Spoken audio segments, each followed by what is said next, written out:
That's right, Iowa. On taxes and spending, if Rick Santorum wins, you lose. I'm Rick Perry, and I approve.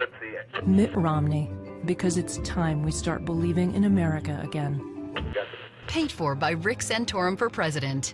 I'm Rick Santorum, and I approve this message. Run, Paul! Run, Paul! Run, Paul! Run, Paul! Run, Paul! Run, Paul!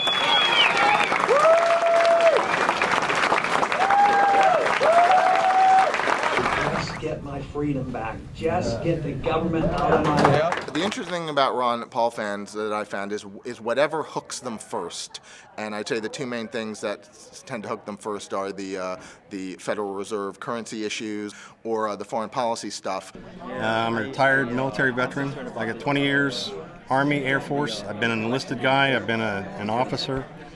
I support Ron Paul because he's the only one that's talking about not getting into a war. I think a lot of people overlook the Fed. I mean, they think, money's money, we can print as much as we want, but really you can't. He's a real person and he offers real solutions. He spells it out pretty bluntly when he says he's going to cut $1 trillion in the first year. And once they're hooked in, almost universally they decide that they like everything about him. All of the candidates, be they Obama, Democrat, or any of the other Republican candidates, are all from the same mold.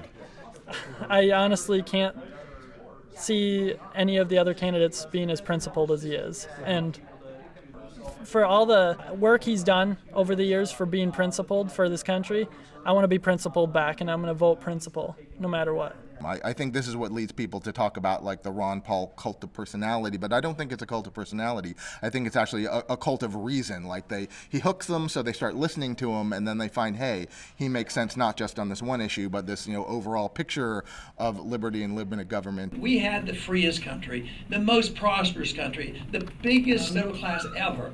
But the middle class is shrinking. Everybody knows it. I think we will get first place. I don't know if it's going to be a huge landslide or if it's going to be close, but I think that we've got the best ground game here in Iowa, and I think we've got by far the most enthusiasm, and most importantly, we've got the best candidate, Ron Paul. I definitely expect Ron Paul to come in over 20. Absolutely, he's going to come in a strong second, and a win is definitely still a possibility. I'm keeping my fingers crossed. I think we may have some dramatic good news for tomorrow night. Yeah!